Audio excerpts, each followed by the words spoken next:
You're listening to LVB Podcast Show with your friend, advocate, and host, Alvaro.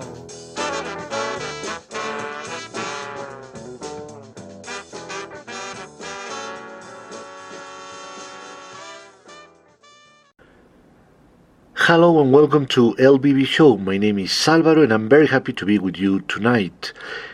First, I want to say thank you so much to everyone who is listening to the show from the United States, from Canada, from Latin America, from Europe, from Asia, from Africa, and everywhere else where we have listeners.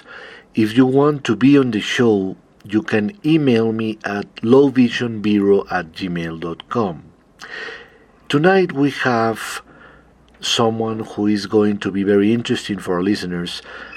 Her name is Rubab Fatima Rizvi. She is the sister of our friend Naki that you have heard the interview with him twice. It was 5 years ago and then it was 2 weeks ago as well. So that was a very exciting interview to make. And this interview is with someone in Saudi Arabia. So the technology is great. And I'm very happy to have Rubab here with us, who is visually impaired, and she has accomplished a lot in her life. Hi Rubab, how are you? Hi Alvaro, I'm very well, thank you. Thank you for the introduction. My pleasure, Rubab. And can you give us a little bit of information about your background, your life in general? Sure. So to begin with, I am somebody who's got soaring dreams and ambitions, and I believe that for me, even sky is not the limit. So I always settle for nothing less than the extraordinary. I've got lots of interests like reading, writing, singing, learning new skills, watching movies, socializing, volunteering, helping people, and definitely public speaking. And academically, I've always had the desire to outperform people in my class.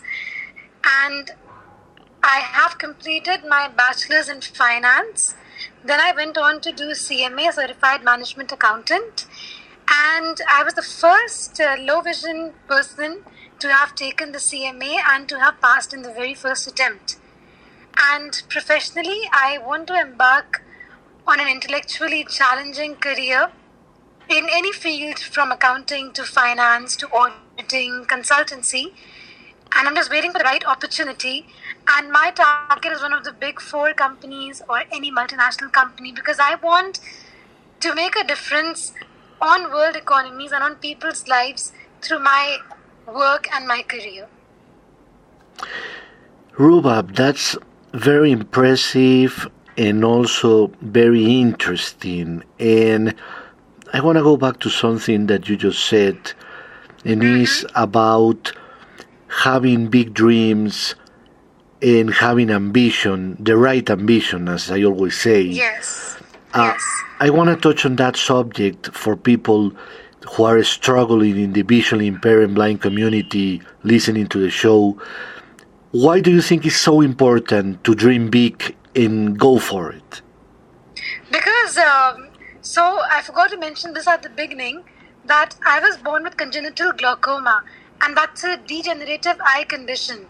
But for me, I was fortunate enough that I was able to sustain my eyesight in one eye, and I'm able to see my surroundings. Though the deterioration has been very, very gradual, but I'm still quite independent in most things that I do.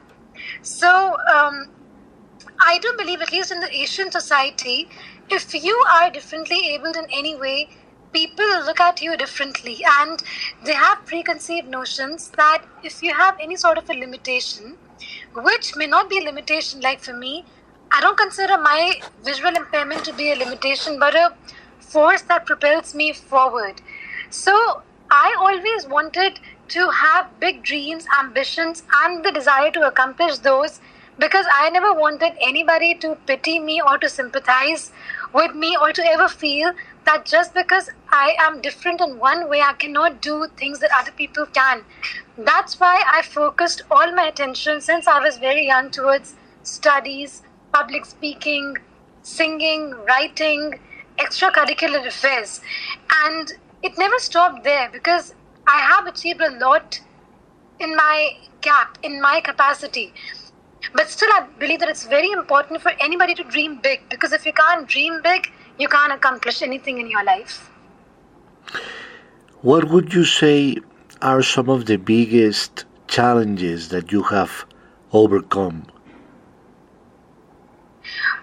So, just because I was able to see till I was at university, academically, my only challenge was probably there was no challenge that I faced academically, because I could use enlarged papers and I could use a thick pen to write, and I would get extra time.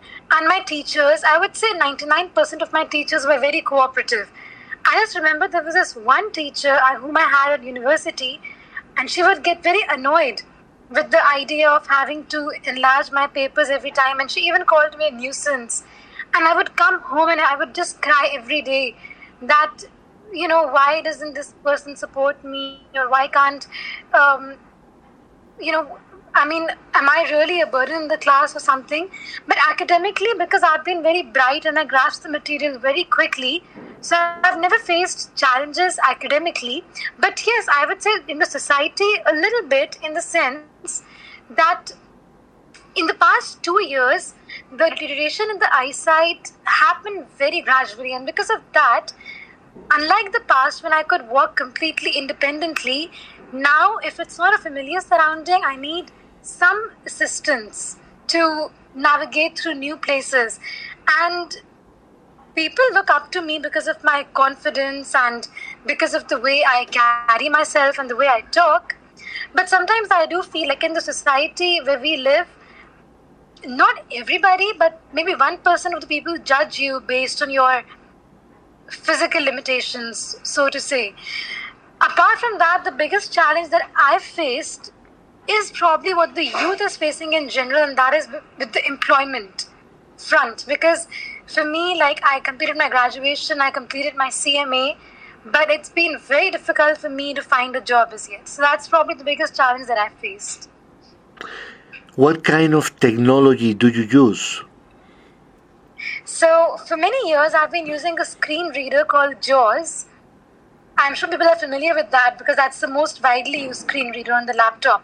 So basically, my laptop and my phone are my lifeline. Without them, I can just not survive. So my laptop has got a screen reader, and I use everything on the laptop with the help of that. And on the phone, that is an iPhone, I have a voiceover. And the voiceover is extremely accessible. So these are the only two things that I pretty much use. When it comes to JAWS, how accessible does it make the computer? I mean, navigating the internet, is every single website accessible using JAWS? Or how would you rate the benefit of JAWS in websites navigation? Okay, so number one, that largely depends on the version of the JAWS that you're using, and number two, the internet browser. So for me, it's been a little unfortunate that I don't use the latest version of JAWS nor the internet browser. So for me, navigating websites is a bit difficult, especially combo boxes or list items, or some websites are not accessible. Like when I was doing the CMA exam, there were a few test banks, and I couldn't use one of them because it was not at all accessible or compatible. So yes, I do face an issue with that. And sometimes I even need some sighted assistance to navigate through websites. So yes, if all websites could be very accessible, that would actually be lovely. Now, what is the best browser in your view for JAWS?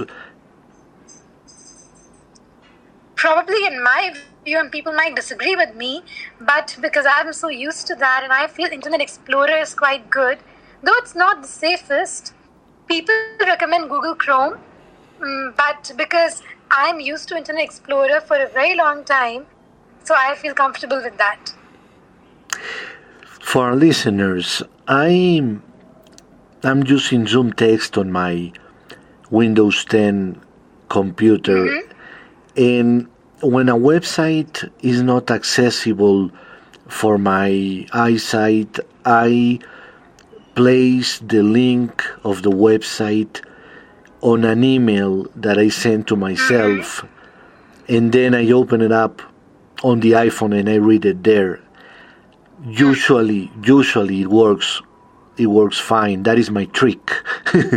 That's quite interesting. I used to do that at work in New York. Sometimes a website that I would have to analyze for my boss, and I wouldn't be able to see well the screen because of the contrast that wouldn't benefit me.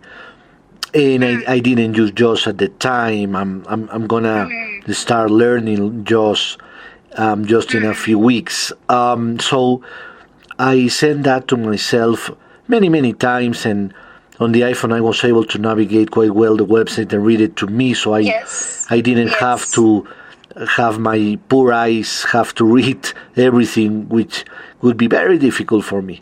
So that's for our listeners, and I know some people do that on the Android platform with TalkBack as well. So that's just a little mini trick, you could call it. Yeah, but the only thing is you can't use your phone for all the things. Like if there's too much of typing, then I obviously prefer the laptop, or if there's too much of internet browsing, because a lot of my work is dependent upon Excel or a lot of writing or some research and all, so I can't really use the phone much for that. Absolutely. Although I've heard there is another screen reader called NVDA. Yes. If you've heard of that. And that I've heard is pretty accessible with every sort of website, if only you can bear with the voices. Well, let me tell you something, Robert. I know that NVDA is a free screen reader for Windows, and that is used also on Windows tablets as well.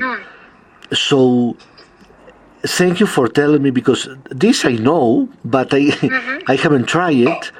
So what I'm going to do... Neither have I. I've never tried it. Right. What I'm going to do is try both. I'm going to try NVDA, see how good or how compatible is with my needs, and then go for JAWS as well. It's very interesting to learn more than one system. You never know, Robert, what can help you. Yeah, you can even keep switching between the two. Right. I'm going to be doing that. That's my homework. I am very curious about where you live. Can you tell us about the city where you live, how it is for people with any kind of disability, and also how kind people are in the streets when you ask for help? Yes.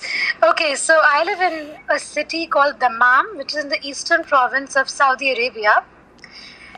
Now, the thing is that at school, university, in my CMA, workplace, internship, I have never come across a single differently abled person apart from me, apart from myself.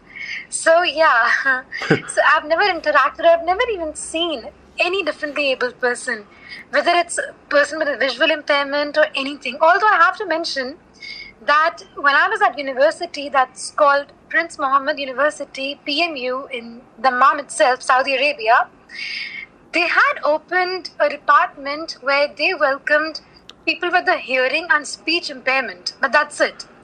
But at least for myself, I've never come across any visually impaired person per se over here. As for the society is concerned, my friends have been very supportive, very friendly. My teachers have been extremely cooperative.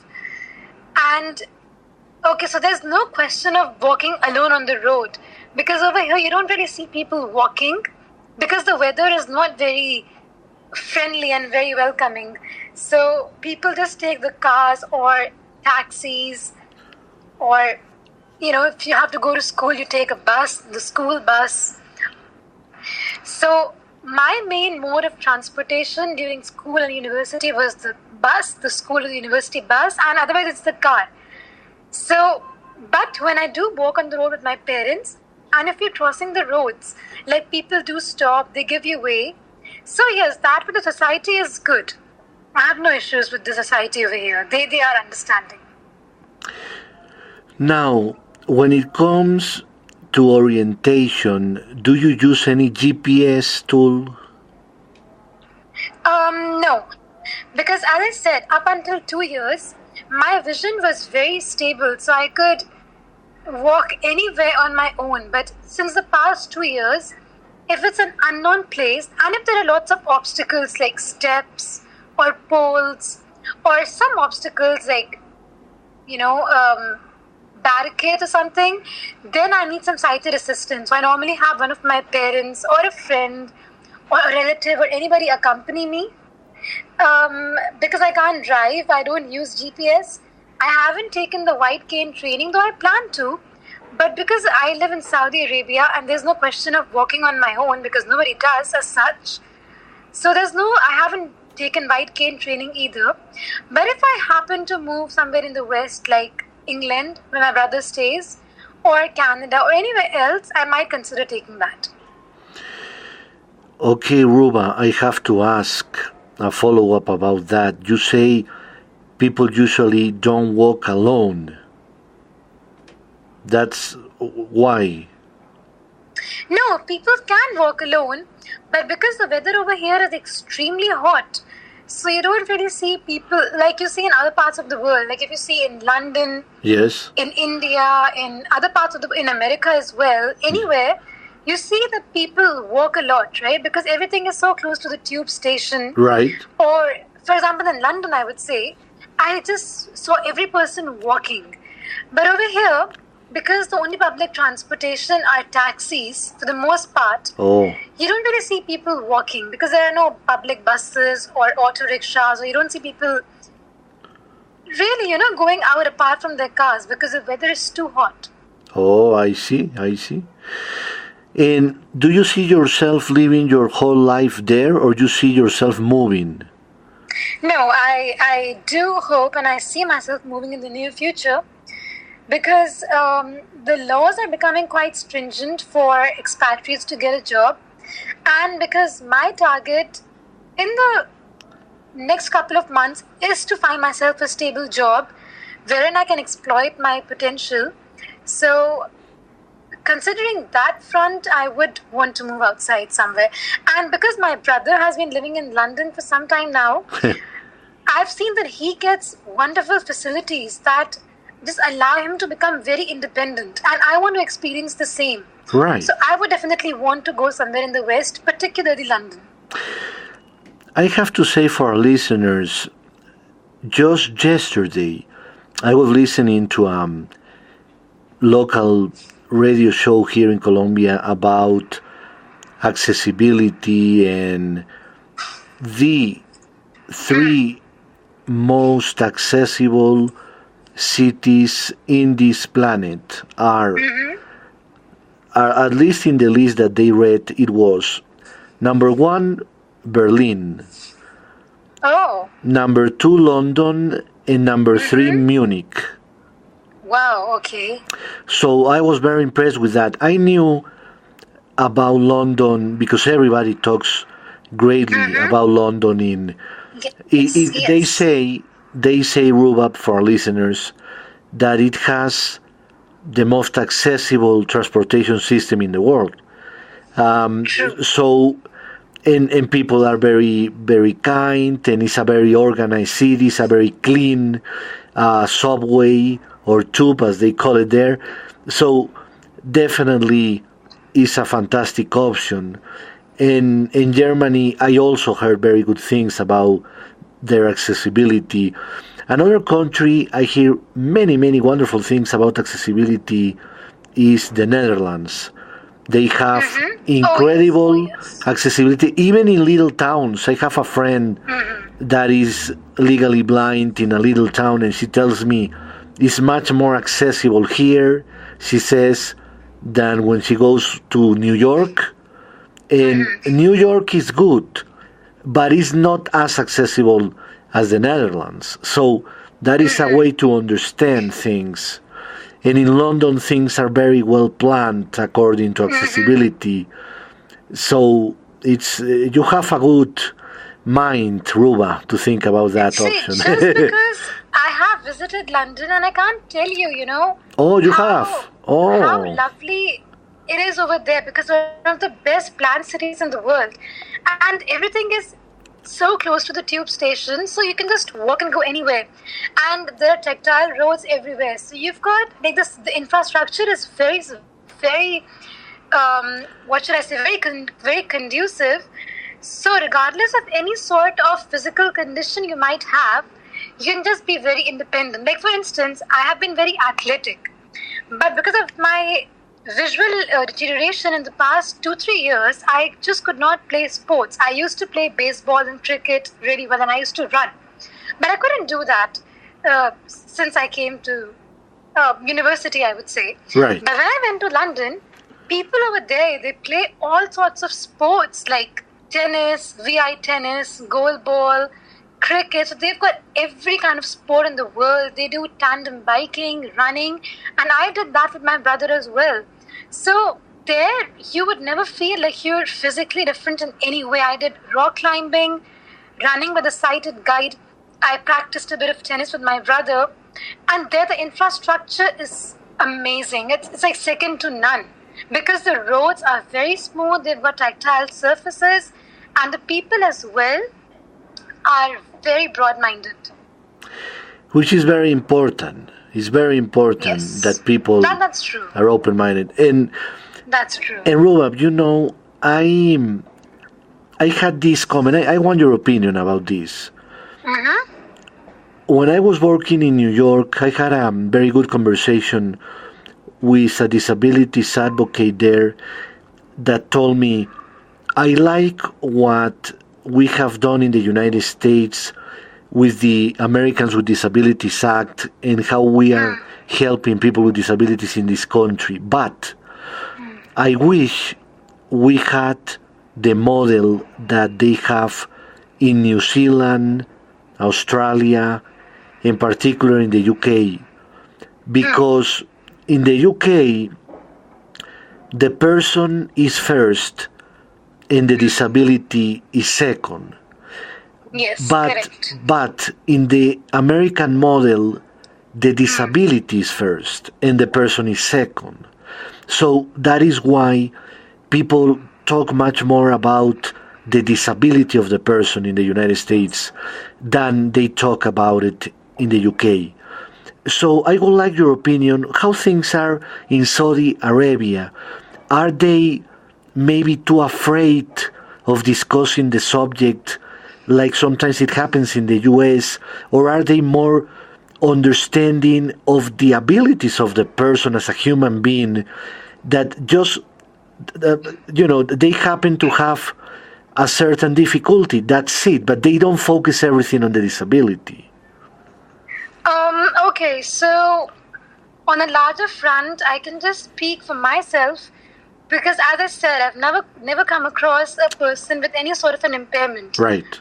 At school, university, or anywhere else, right? But when I went for admission to my school, they did not really consider my visual limitation, but they looked at my grades and they willingly gave me admission. But they were a bit eager to know, though, that how would I be able to cope up?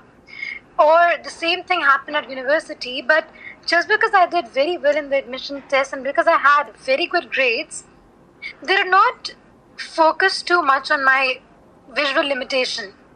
In fact, when I applied for the CMA, the institute called Morgan International, they were extremely welcoming and very excited, because they took this up as a challenge, because they never had a candidate like this before. Or when I even applied for my internship to this company called Al Falak, where I'm interning presently, or Intercontinental, they were again very welcoming and they never had any apprehensions. But then again, I had a couple of job interviews, and again, they were very impressed by my skills, by my competencies, by my grades, and they were a bit concerned as to how would I be able to navigate my way in the office and how do I work with my laptop. But once I showed them my means of working, they again were very impressed. And if you ever fill out an application form in the US or for the UK, there is a specific section on disabilities and special arrangements, like reasonable adjustments. But there's nothing of that sort in the GCC, because I think it's not very common for people with disabilities to work in the mainstream like it is in the UK or the US. So It's definitely more accommodating there. But over here also they're understanding if you're convincing that you can be productive. How important do you think is social media for us? I am very active on social media. Well, I have to say this, that Steve Jobs has really made the impossible possible, because it's primarily, I believe that it's because of Apple that and the voiceover that my life has really become easier, and so it has for many people. So for me, social media is very important because I connect with people. So I'm quite active on Facebook and LinkedIn and Messenger and other apps. And I use that to express my thoughts, my opinion, to connect with people. So social media is very, very important, because I believe that you can't really be in your shell and just sit behind the computer, because nobody would know you. So in order to reach out to people, you have to be active and in the forefront. And Rubab, as you know, we live in an era where the society is trying to give equality to all, and we all know how disadvantaged it has been for women in our society. How do you feel as a woman living in your country with a visual impairment? Do you feel it's harder for you than for men? Do you think it's the same? How do you feel?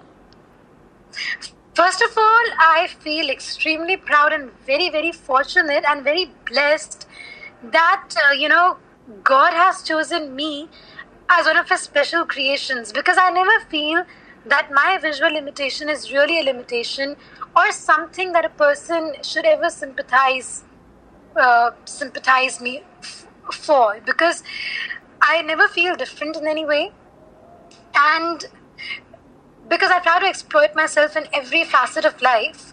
So, but to return to your question, whether it's easier for a man or a woman, I think it just depends on your attitude. So, like, my brother is very outgoing. He's more outgoing than I am. But that's because he's lived independently for the past, I don't know, maybe a decade or so. So he's very outgoing. He's very independent. At the same time, for me, probably being a girl, I sometimes feel a bit conscious. It's like, it's like I'm hanging on a cliff between two worlds, my inner world and the way society sees me. But that's also because I'm low vision. So it's more difficult because people can't really gauge how much I can or cannot see. But because my brother is completely visually impaired, so for him, it's like black and white. But whether you're a man or a woman, it just depends on your attitude and your outlook towards life and the way your family supports you, because nobody can be more supportive towards me than my family has been. Ruba, that is very important, your support system. That's something that Naki also was telling me in our interview. And I wonder, what keeps you so cheerful, so positive about life, so focused on what you want to accomplish instead of focusing on the little limitation that you may have? I think I would attribute the most amount of that factor that is instilled in me to my mother, because my mother's aim has always been to make us very independent and to integrate us in the society. And for any mother to come to terms with a child's physical condition is very difficult. And the fact that both her children have this problem made it even more difficult for her. But she just knew one thing, that she had to put us in a regular school, which she did, and to give us the best education, again, which she did. So she's always just told me one thing, that God only tests those people whom He feels are capable to be tested. And again, like a lot of people of my age, they get distracted with a lot of things. But I've got a single focus, and I know that I have to accomplish that because my mother says that God has created me and my brother for a very big purpose. So the way my mother has instilled these qualities and this spirit in me, it's just that which has made me so positive. Because whenever I feel down, which I do of course, my mother just tells me that God has made you for a very big purpose and you have to find your purpose and you have to accomplish it. That's a great message for our listeners, Rubab. And tell us finally, how can people get in touch with you? Of course, I'll be very, very happy to talk to anybody regarding any advice, any counseling, anything whatsoever. So they can always reach me through my email. Should I spell it out to you? Please do. Okay, so it is Rubab, that is Romeo Unicorn Bravo Alpha Bravo dot Rizvi, that's Romeo India Zulu Victor India 777 at yahoo.com. And they can also find me on LinkedIn. So my LinkedIn name is Rubab Fatima Rizvi. I'll again spell that out. Romeo Unicorn Bravo Alpha Bravo, that's Rubab. Then Fatima, Foxtrot Alpha Tango India Mike Alpha Fatima, and Rizvi, Romeo India Zulu Victor India Rizvi. It's the same name on Facebook, and they can always even get in touch through phone.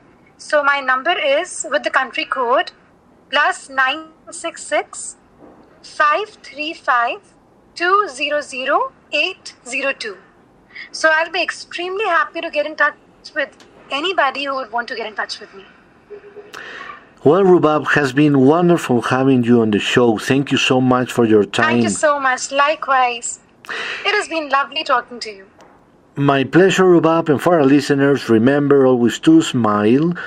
And if you want to be on the show, email me at lowvisionbureau@gmail.com. So this is Alvaro from LVB SHOW saying good night. Thank you. Good night.